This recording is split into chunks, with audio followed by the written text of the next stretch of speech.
Chapter 22. When the sun went down. When his head was out of sight, Colin turned to Mary. "Go and meet him," he said, and Mary flew across the grass to the door under the ivy. Dickon was watching him with sharp eyes. There were scarlet spots on his cheeks, and he looked amazing, but he showed no signs of falling. I can stand, he said, and his head was still held up, and he said it quite grandly. "I told thee thou could, as soon as thou stopped being afraid," answered Dickon. "And thou stopped?" "Yes, I've stopped," said Colin. Then suddenly he remembered something Mary had said. "Are you making magic?" he asked sharply. Dickon's curly mouth spread in a cheerful grin. "Thou's doing magic thyself," he said. "It's same magic as made the air work out in the earth." And he touched with his thick boot a clump of crocuses in the grass. Colin looked down at them. "Aye," he said slowly. "There couldn't be bigger magic than that, there." "Thou's doing magic thyself," he said. "It's same magic as made these air work out of the earth." And he touched with his thick boot a clump of crocuses in the grass. Colin looked down at them. "Aye," he said slowly. "There couldn't have been bigger magic than that there. There couldn't have been." He drew himself up straighter than ever. "I'm going to walk to that tree," he said, pointing to one a few feet away from him. "I'm going to be standing when Weatherstaff comes here. I can rest against the tree if I like. When I want to sit down, I will sit down, but not before. Bring a rug from the chair." He walked to the tree, and though Dickon held his arm, he was wonderfully steady. When he stood against the tree trunk, it was not too plain that he supported himself against it, and he still held himself so straight that he looked tall. When Ben Weatherstaff came through the door in the wall, he saw him standing there, and he heard Mary muttering something under her breath. "What art thou saying?"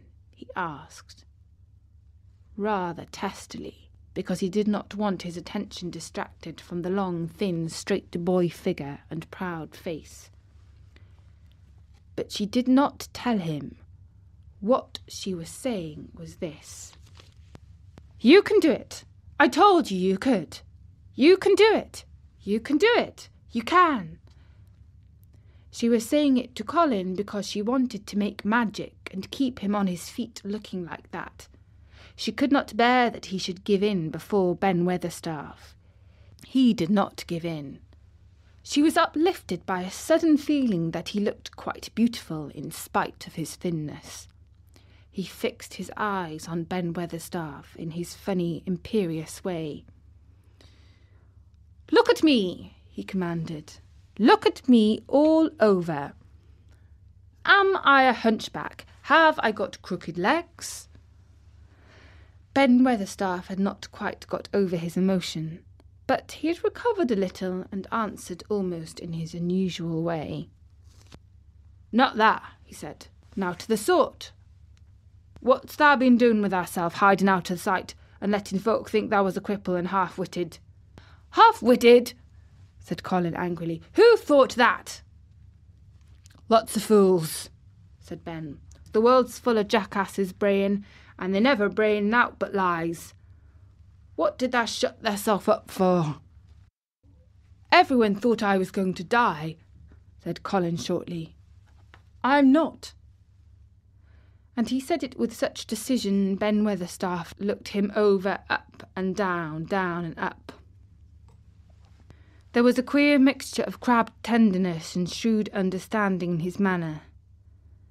Mary had poured out speech as rapidly as she could as they had come down the long walk. The chief thing to be remembered, she had told him, was that Colin was getting well. The garden was doing it.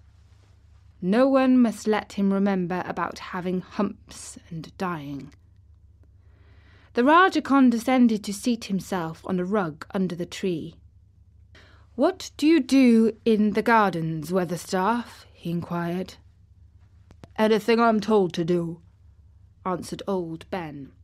"I'm kept on my favour because she liked me." "She," said Colin. "Thy mother," answered Ben Weatherstaff. "My mother," said Colin, and he looked about him quietly. This was her garden, wasn't it? "Aye, it was that," said Ben Weatherstaff, looking about him too. "She were main fond of it. It is my garden now. I am fond of it. I shall come here every day," announced Colin. "But it is to be a secret. My orders are that no one is to know that we come here. I shall send for you sometimes to help, but you must come when no one can see you." Ben Weatherstaff's face twisted in a dry old smile. "I've come here before when no one saw me," he said. "What?" exclaimed Colin. "When?" "Last time I was here," he said, rubbing his chin and looking round. "It's about 2 years ago." "But no one has been in it for 10 years," cried Colin. "There was no door." "I'm no one," said old Ben dryly, "and I didn't come through the door. I came over the wall. The rheumatics held me back the last 2 years. "That come and I did a bit of pruning," cried Dickon. "I couldn't make out how it had been done." "She was so fond of it, she was," said Ben Weatherstaff slowly. "And she was such a pretty young thing. She says to me once, 'Ben,' says she, laughing, 'if ever I'm ill or if ever I go away, you must take care of my roses.' When she did go away, the orders was no one was ever to come nigh. But I come, with grumpy obstinacy, over the wall. I come, until the rheumatics stopped me. And I did a bit of work once a year. She gave her order first." "It would have been as wick as it is if I hadn't have done it," said Dickon. "I did wonder. I'm glad you did it, Weatherstaff," said Colin. "You'll know how to keep the secret." "I know, sir," answered Ben, "and it'll be easier for a man with rheumatics to come in at the door." On the grass near the tree, Mary had dropped her trowel. Colin stretched out his hand and took it up. An odd expression came into his face, and he began to scratch at the earth. His thin hand was weak enough. But presently, as they watched him, Mary with quite breathless interest, he drove the end of the trowel into the soil and turned some over. "You can do it, you can do it," said Mary to herself. "I'll tell you, you can." Dickon's round eyes were full of eager curiousness, but he said not a word. Ben Weatherstaff looked on with interested face. After he had turned a few trowelfuls of soil, he spoke exultantly to Dickon in his best Yorkshire. "Thou said as thou'd have me walking about here same as other folk, and thou said thou'd have me digging. Aye, this is only the first day, and I've walked, and here I'm digging." Ben Weatherstaff's mouth fell open again when he heard him, but he ended by chuckling.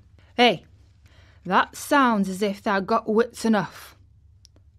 Thou'rt a Yorkshire lad for sure, and thou'rt digging too. How'd thou like to plant a bit of something? I can get thee a rose in a pot." "Go and get it," said Colin, digging excitedly. Quick, quick! It was done quickly enough indeed. Ben Weatherstaff went his way, forgetting rheumatics. Dickon took his spade and dug the hole deeper and wider than a new digger with thin white hands could make it. Mary slipped out to run and bring back a watering can. When Dickon had deepened the hole, Colin went on turning the soft earth over and over. He looked up at the sky, flushed and glowing with a strangely new exercise, slight as it was. I want to do it before the sun goes quite down, he said. Mary thought that perhaps the sun held back a few minutes just on purpose. Ben Weatherstaff brought the rose in its pot from the greenhouse. He hobbled over the grass as fast as he could. He'd begun to be excited too. He knelt down by the hole and broke the pot from the mould. Here, lad, he said, handing the plant to Colin. Set it in the earth thyself, same as the king does when he goes to a new place. The thin white hands shook a little, and Colin's flush grew deeper as he set the rose in the mould and held it while old Ben made firm the earth. It was filled in and pressed down and made steady. Mary was leaning forward on her hands and knees. Soot had flown down and marched forward to see what was being done. Nut and shell chattered about it from a cherry tree. It's planted, said Colin at last, and the sun is only slipping over the edge. Help me, Dickon. I want it to be standing when it goes. That's part of the magic. And Dickon helped him, and the magic, or whatever it was, so gave him the strength that when the sun did slip over the edge and end the strange lovely afternoon for them there, he actually stood on his 2 feet, laughing. Let's see what other wonders the secret garden will bring Colin at Misselthwaite Manor in the next chapter of The Secret Garden.